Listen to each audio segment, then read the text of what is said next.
Simplified Chaos, Episode 28. Life is beautiful and full of chaos. And it can get slightly out of hand if that shit's not tamed.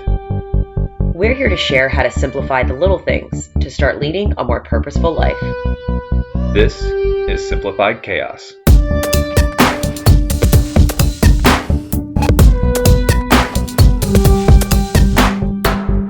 Hey, lovely friends. Welcome back to another episode of Simplified Chaos. This is Jillian, and I'm with my co-host, Nicholas. What's going on, folks?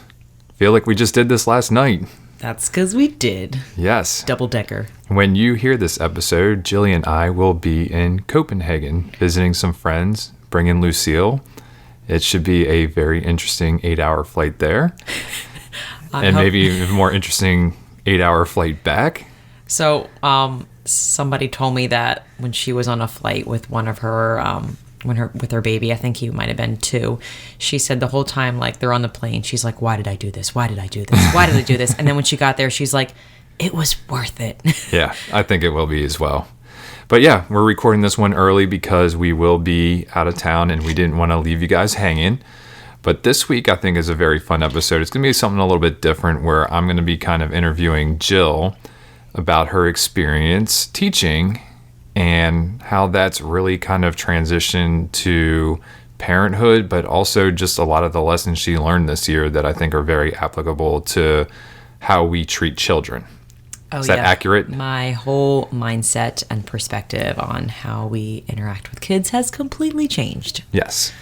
So this is going to be a fun one. But as always, before we get into our main topic, let's talk a little gratitude. Jilly, what are you grateful for today? Today, I am grateful for Brene Brown, who wrote a wonderful book that I recently purchased called Simple Happy Parenting. And not only is the book amazing and very simple and to the point and very informative, she also has an awesome podcast called Simple Families. And that has probably been a huge influence on just the way I view kids, I interact with kids, and I thought I knew what I was doing with children. Thought I knew. Man, I feel like I am learning new things. I mean, you've been doing teaching day. For 10 years. And it's crazy how once you think you know what you're doing and then you learn more, it's like, no, I still need to keep learning. Oh, no, mm-hmm. I still need to keep learning because I'm definitely never going to know it all. But knowing is knowing that you know nothing. Oh, that's deep. Socrates. That's a philosophizer. Hi. Thank you, sweetheart. Yeah, so I'm Socrates Johnson. Oh, gosh. Okay, I'm done. So I'm just grateful for her putting out the good message she does and just interviewing the people she does because I've soaked in a lot of that knowledge and she's a lot to thank for how I'm teaching now and how I'm parenting. So, well, thanks to Nate. Based on this conversation, your kids are lucky and everyone's going to find out why when we get into today's episode. But for me, I am grateful for one of the guys that I support at work, Mark Schubert, the director of Guide and Thrive. He did a very nice gesture today, and we're a brand new unit in the company, and we're really starting something from scratch. And it's really been in the motion for the last 6 months. And he was very gracious. He bought us all lunch today. And then, at the end of lunch, he just told us how much he appreciated everything that we're doing, all the hard work, the changes in directions that we've had. But then went around the room and individually talked about, everyone's accomplishments and what they bring to the team.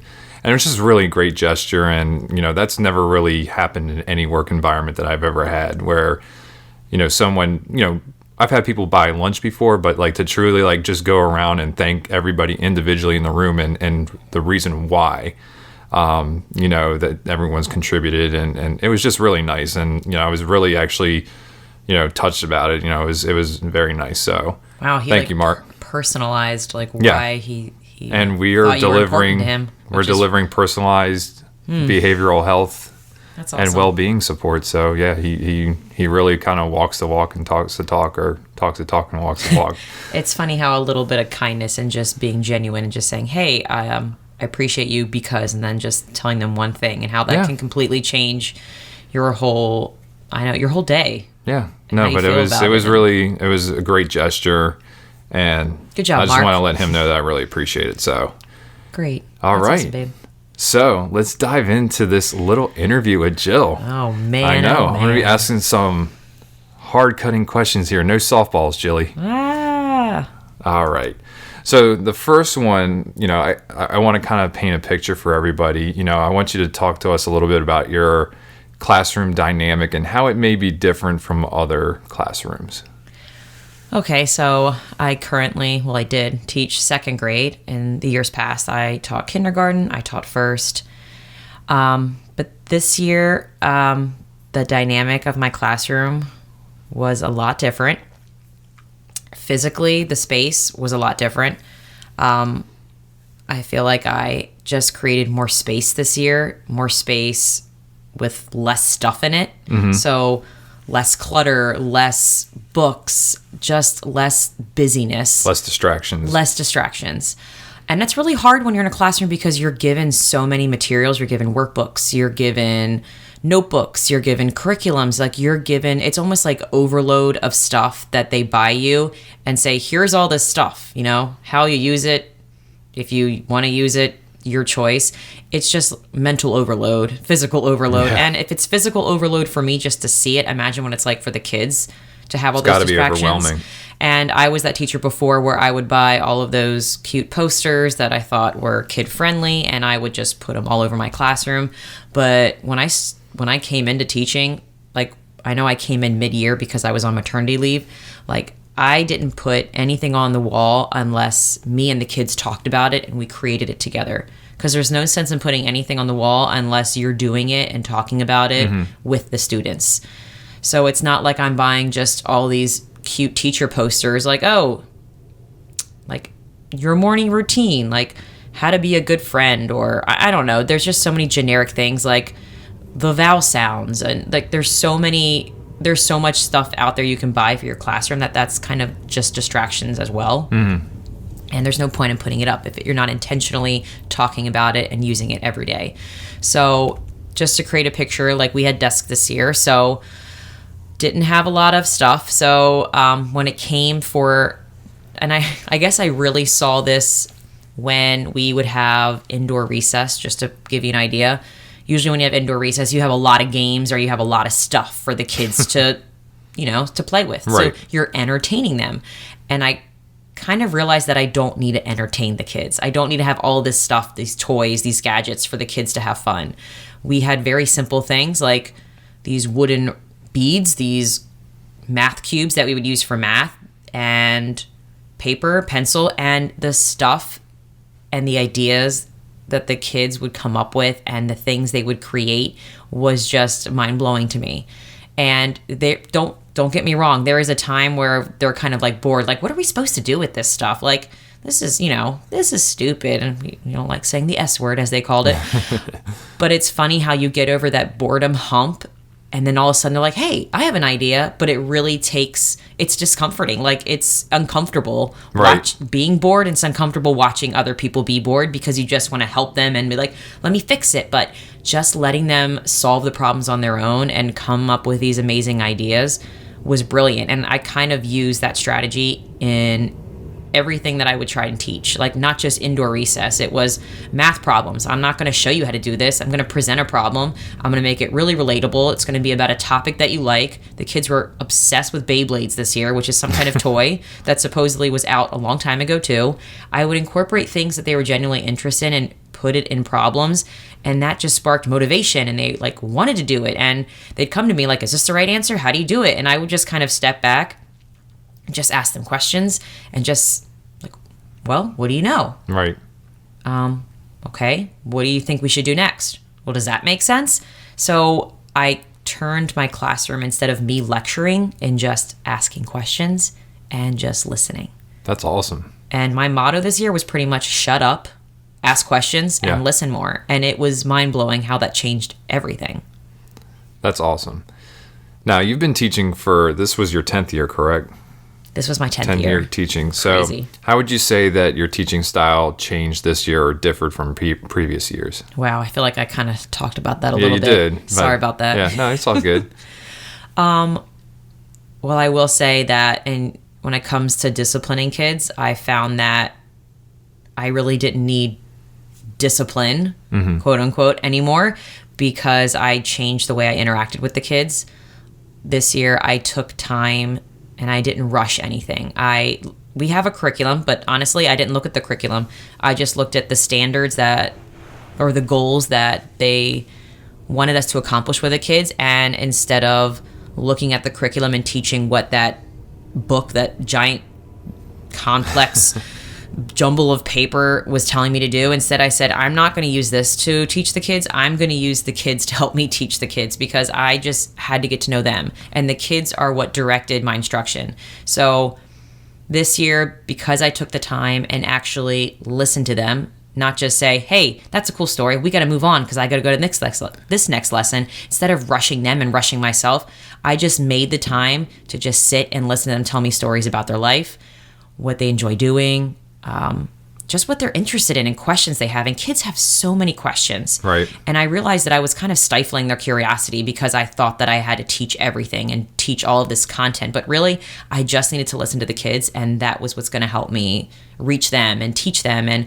I found that once they knew that I cared because I listened and I took the time to listen and genuinely be interested, we just got along so much better. And I didn't have to say, before I'd be like, move your clip on this color, because we have the system like red, green. Yeah, I remember that. Yeah, and I kind of started out that way this year, but then I realized as the year was progressing, I'm like, I haven't used it in months, and the kids were like, hey, how come everyone's still on green? Like, we haven't really moved our clip in a long time. And I'm like, They called themselves out, huh? They did, and I was like, you're right. I said, I don't know, I guess we've just been really good at solving problems now. And that was another thing. Like, I actually took the time to teach social and emotional skills. So important. And we think it's so we don't think it's trivial. We're like, oh, well, I have to teach geography. Like, that's way more important than teaching kids how to solve problems. So I actually took the time, and the kids role played. Like, I had to give them the language, of course, like, tell the person how it makes you feel, and then explain why you feel that way, and, just see if they'd be willing to do something different. And once the kids would role play it and practice it, and the big thing is that I had to do it too. I had to be just as authentic in my own life and around them as I'm delivering this information to them. Right. So they see me modeling it and doing it. And it was blowing my mind how the kids would start independently, just start solving problems. So it wasn't like the teachers kept putting out fires. Like, that's exhausting.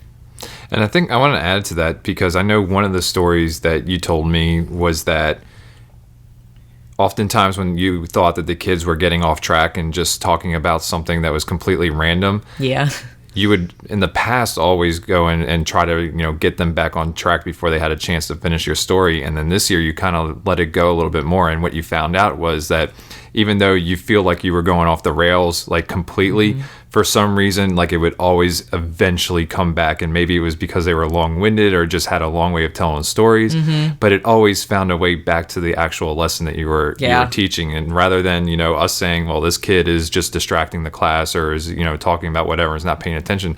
No, he was paying attention. He just happened to have a really interesting story that might have taken a little bit longer to tell, but eventually he got back to the topic at hand.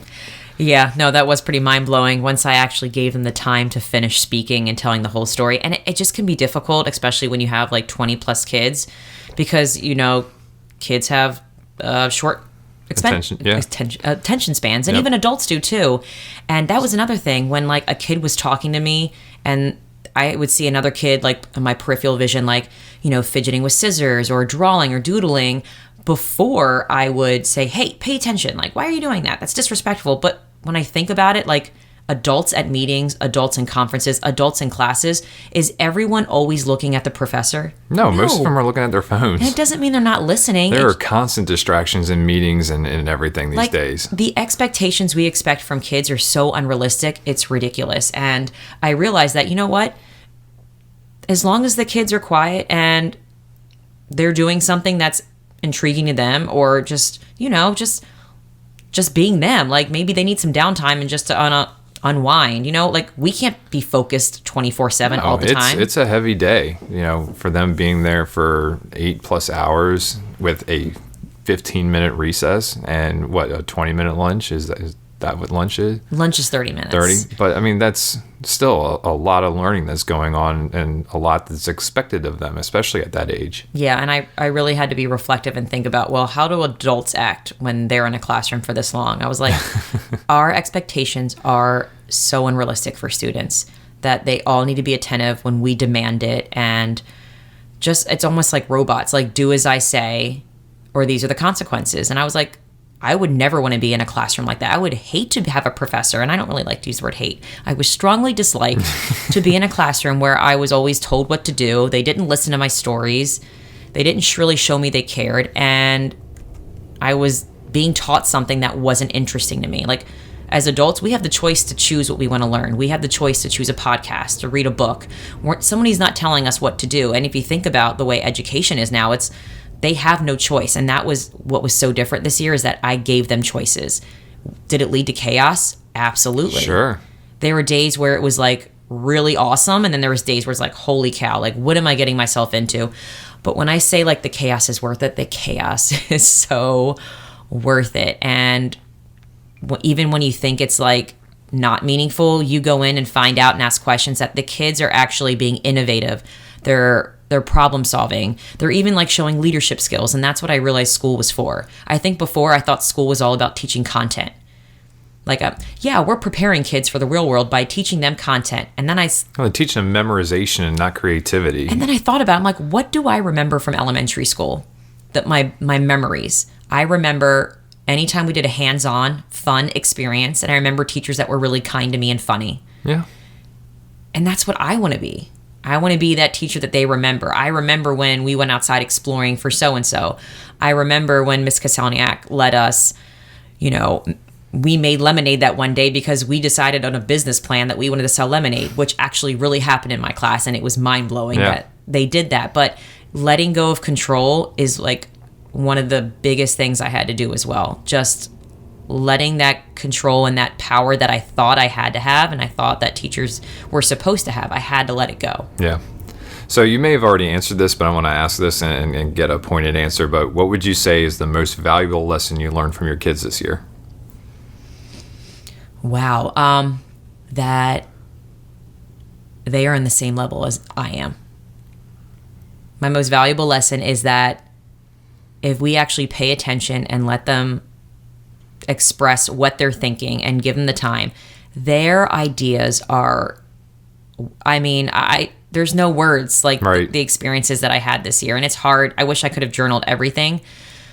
But if we just really sincerely like listen to these kids and give them that time and space to just show us what they love and explore and create, like it is just mind-blowing, the things that they come up with and the things they say.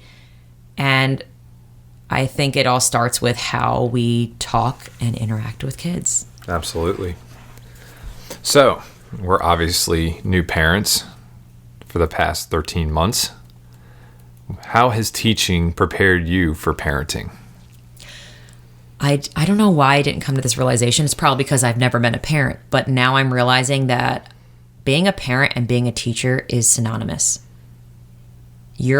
And I hate using the word good parent or bad parent, but I feel like if you can teach, you can parent. If you can parent, you can teach, because you have to genuinely show love and care and affection and just trust your child. And you have to nurture your kid at home as well as nurture the kids in your classroom.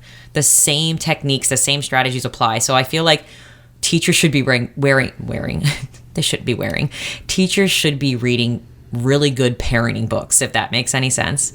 Even if a teacher is not a parent, I feel like to be an effective teacher, you have to know how to love kids and how to treat them and how to talk to them. And I don't know if I'm going to be diving into this topic later, but I was telling you that I had to change my whole mind perspective, my whole way of speaking to kids, and I had to change it to like looking at the kids like they're little adults and talking to them like they're just a friend or a coworker. And it was really hard to kind of like train myself to not talk down to kids, to treat them like they didn't know and that they were less intelligent than me. And that was so hard. And I would make mistakes all the time. And I would have to say, I am so sorry. Like I correct myself in front of them. Like, I should have never talked to you that way. And that was huge for me to do that. And the kids saw that and they were like, It's all right. It's all right, Miss Kasanik. Like, it's okay.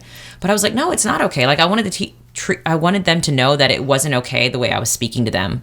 Like I was higher than them, or I had the right to do that. And there is a term that describes that. Adultism. I was going to say, do you want to get into that? Because I know we don't have to. Yeah. Well, that kind of leads into the next question is, who have been your biggest influencers and why? So one of the influencers was Brene Brown, who is the woman that I talked about in the beginning. Listening to her podcast every morning on the way to work and then reading her book. Just all these little juicy nuggets of just people she would interview and then just the research behind it. So it wasn't just her saying, this is what you should do. It's like the research says, like, this is how kids thrive. Like, research says kids need to be outside. Research says kids need to be outside moving because it helps their brain. It helps them function. It helps them keep them happy. So I love hearing tips along with the reasons behind it and the science behind it, I guess. So she was one of my influences. And another one was, what's his face? Oh. Peter? No. Seth Godin? Seth. Why did I say Peter? Seth Godin, who I only thought was known for his marketing. Right. He's he's a god in marketing, if anybody doesn't know. Seth Godin is the man. But he's huge in the education field, and he has some great YouTube videos, and maybe we can link the one that I really got a lot of value out of, just talking about the history of school and why schools are the way they are, and how, like, back then they were training, like, the reason why schools were the way they were, and all kids sat in desks and rows and followed directions, and everybody was given standardized tests. It was really to prepare them for working in a factory and just doing what you're told. And I mean, he goes a lot deeper into it, but just listening to the history of why schools are the way they are and how they've transitioned and how standardized testing was made for a specific reason. And then the person who even invented standardized testing was like, hey, we don't need it anymore. Like, the purpose it served is, it's over. Like, we don't need it. And then they're like, no, we're not going to listen to you. We're going to keep standardized testing. And it really has zero purpose.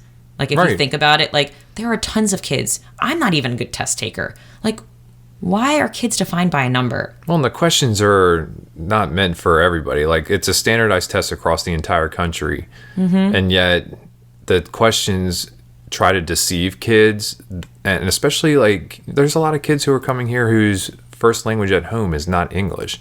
Yeah. And do you think it's easy for them to distinguish that? It's not. I can't imagine. It's completely and utterly biased and erroneous. Like, it's just, there's no place for that in definitely in elementary school, but I would venture to say in any kind of school. Yeah. And our school is mostly ESOL students, and I feel really bad for them because it's like, this is so not necessary. Who is it? I don't know. I mean, we go into the government. We don't have to go in that far, but I've been biting my tongue about say, all like, that stuff. This is important for them. Like, oh, we need more engineers, so we need to test this. It's like, well, what if they're not passionate about engineering? Like, you can't force somebody to do something they're not interested in. You can't, like, the kids aren't robots, so stop treating them like they are. I'm going to make this kid be, the next scientific, whatever, and we're going to develop this in the future. It's like, you can't force that on people. People develop how they want to make organically. Meaning in the world. Yeah. And, we may be discouraging people from being engineers and doctors and whatnot because we're forcing it on them. And no one wants to be forced into anything. You want to fall into your passion naturally. You want to, want to be forced in a certain direction because your parents or teachers or adults or whatever is forcing you in a direction saying you need to do this, you need to do this. I think one of the things with our generation is that our parents always told us that we have to go to college. Like, you're not going to get any jobs anywhere. You're not going to do anything. You have to go to college. And that certain like vo-tech kind of careers were beneath us. And it was always, you have to go to car college. mechanics and plumbers. And like, it's like, those okay. guys make great money, you know?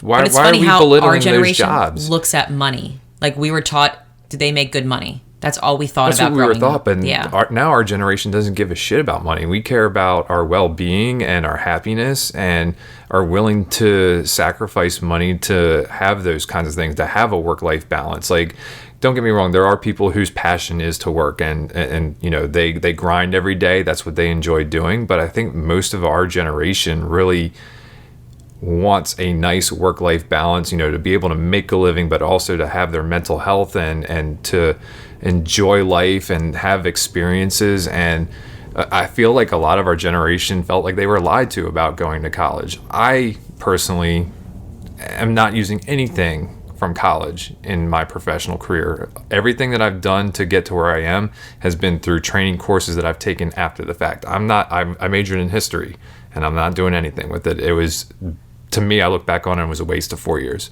And I think more people are infusing work with their passion and what brings them purpose. So I think more people are being creative with whatever their job is, that it's what they truly want to do. So it doesn't feel like as much as work as, you know, our parents may think, oh, that's just work. Like more and more people are infusing what they actually genuinely like to do and how they want to help people with their job. So it's like they enjoy working. But no, I completely agree. Like to me, like obviously I went to school to be a teacher, but I think it really didn't prepare me. I'd rather someone just throw me in a classroom and say, hey, figure it out. 10 years later, you're still learning, hon. I mean, think Yes. about that. I mean, you said it earlier. You still are learning, and I'm sure next year will be another learning experience for you. Oh, when the kids, I mean, every year the kids are different and they teach you something new. So to me, the curriculum changes because the kids change, because now my curriculum are the kids. Whatever they want to learn, whatever they're interested in, that's what I'm teaching. I think that's brilliant. And, you know, I applaud you. Every day when you talk and we have our conversations, we talk about, you know, what's going on. I mean, it's just, I'm so proud of you. And, you know, those kids are very, very lucky to have you as a teacher. So I've got one last question for you. Okie doke. What advice would you give to adults based on what you've learned from teaching this year? Wow. Like adults, like as in parents, or just adults? Just adults in general, and maybe their interactions with kids.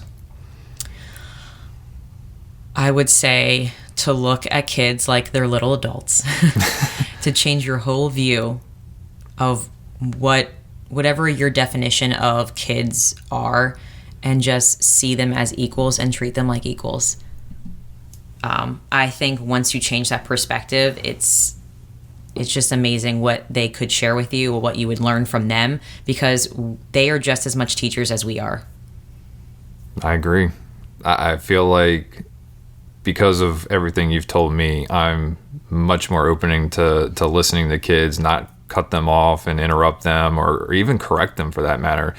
Really just try to, like you said, ask questions and try to help them get, like, if they do need some kind of correction, help them try to figure it out on their own. Give them the language to help them communicate. Yeah, and another thing is definitely changing the language and how we say things. You know, like you said, treat them like they are little adults.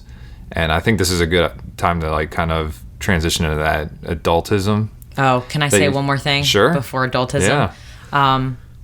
And just that, I mean, I think we should do this with adults in general, just adults to adults, but even I think more so with kids, I feel like we're very quick to make assumptions about kids. Definitely. And once I stopped, which was really difficult, once I stopped making assumptions and just going to the kid and asking them questions. And just to give you an example, every morning they come in and they have some type of morning work activity. And I noticed that this one kid who usually does it, he was like talking with the kids, but then he would like sometimes just sit there and just look at his paper, or then he would just like fiddle with pencils.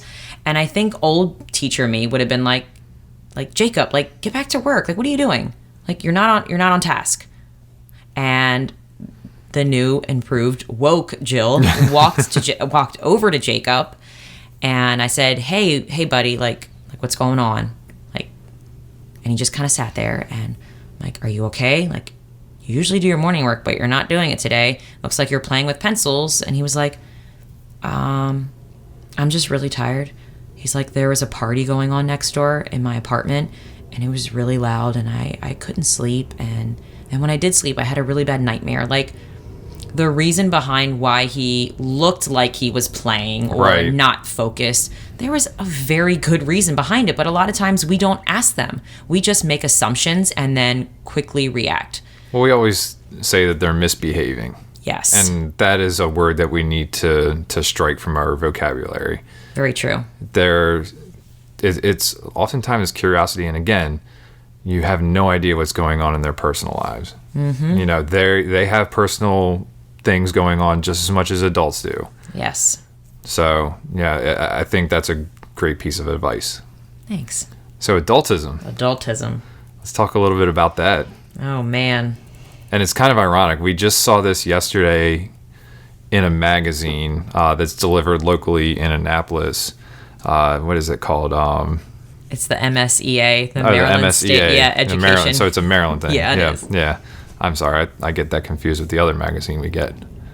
All right. So, and I have another resource when we get to that point. But according to the magazine, the little article I read, adultism is the dismissal or minimization of the opinions, knowledge, culture, and life experiences of young people simply because they are young. And this was the part that was really mind-blowing to me. It says there are like questions that they want to just put out there to see if these resonate with you and how you respond to these questions. For example, do we assume we are more important than young people? Are we entitled to take actions that affect them without their agreement? Do we assume we are more intelligent? Are their opinions less important than ours? Do we give them agency in the decisions that affect them? Do we speak to them respectfully? And I remember previous teacher me, there were a lot of things that I thought I felt entitled. I thought that my opinion was more important than theirs. I assumed I was more intelligent than them. And just having, like, changing that mindset and giving the power back to the kids is what's made my classroom a completely different classroom. It actually relates to real life. Like, I feel like I'm interacting with little tiny adults, and it's so rad. It seriously is. Like, they're kids, which to me are cooler than adults. No offense to adults, because I'm one. But I'd rather hang out with a bunch of kids that I can communicate with that are like adults than actually interact with real adults. Yeah. And there are some other questions at the bottom that said, before you say anything or before you react to a kid, think about these questions. Would I treat an adult this way? Would I talk to an adult in this tone of voice, which is huge. Teachers have a tone. Parents have a tone. Yes, they do. And it's like, would you use that same tone with, like, your neighbor? It's like, no, that would be really rude. It's like, then why do we do it to kids? Yeah. Would I grab this out of an adult's hand? Now, I think if Lucille was running with scissors, clearly I would grab. Yes. I think yes. there are all, there like, stipulations things, to these things, like, for safety purposes. But, like, would I make this decision for an adult? So why am I going to choose what they're going to learn when they don't want to learn about it? Like, obviously, they need to learn how to read. I think that's very important that the kids are literate. But I think, and certain foundational math skills. But other than that, I feel like, why shouldn't they have ownership of what they want to learn about? Right. I don't want to be forced to learn something I don't want to. Would I have this expectation for an adult? The expectation that all of the kids need to be watching me as I'm talking, and you have to give me all eye contact. You can't be fidgeting. You can't be drawing. You can't be doodling. Like, that's ridiculous. We have to stop it. Yeah. That sounds like a Catholic school from the 50s. And would I limit an adult's behavior this way? So all about disciplining, like time out. Right. And just some of the archaic things that we've been doing for years and years and years. Like, just because we've been doing it doesn't mean it's right. And I've seen the benefits, guys. I've seen the benefits when we stop doing it. No, it's been awesome. And just hearing the stories that you tell every day, I know that you're making a difference, and just changing those. And it's not like a drastic change. It's just changing some little things and really changing our mindset about how we think about kids and the way that they learn. And we can teach these kids some amazing things, and they can create some amazing things. They teach us amazing things, and too. that's the other thing, they teach us things. And so we need to stop treating them like they're, beneath us, and that, we're their owners or whatever. It's almost feels like that. And let them be an individual. At the end of the day, we're all human. We all have the same emotions, no matter if we're 2 or if we're 75. 75-year-olds can have tantrums too. Sure. Absolutely. So, Jilly. Yeah. What resources do you have for our lovely listeners? So I found a very juicy blog post. Juicy. It is very juicy. And this article the blog post is by Teresa Brett, and the title is Adultism, the Hidden Toxic Poisoning Our Relationships with Children. And I will definitely put this in the show notes, but just to give you a little snippet of some of the stuff that she talks about, I'll just read you like a couple small paragraphs. But it says...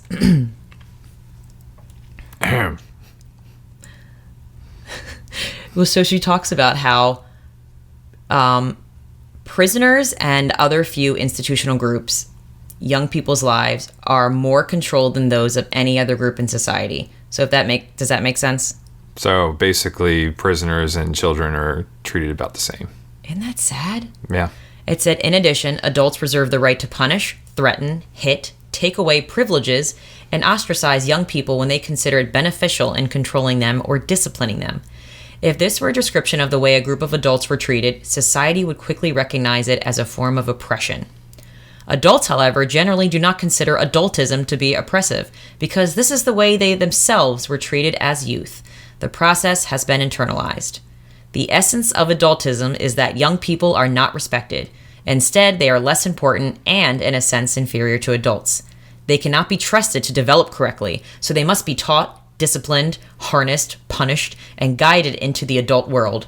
The liberation of young people will require the active participation of adults. A good starting place is to consider and understand how we, today's adults, were mistreated and devalued when we were children and youth, and how we consequently act in adultish ways now.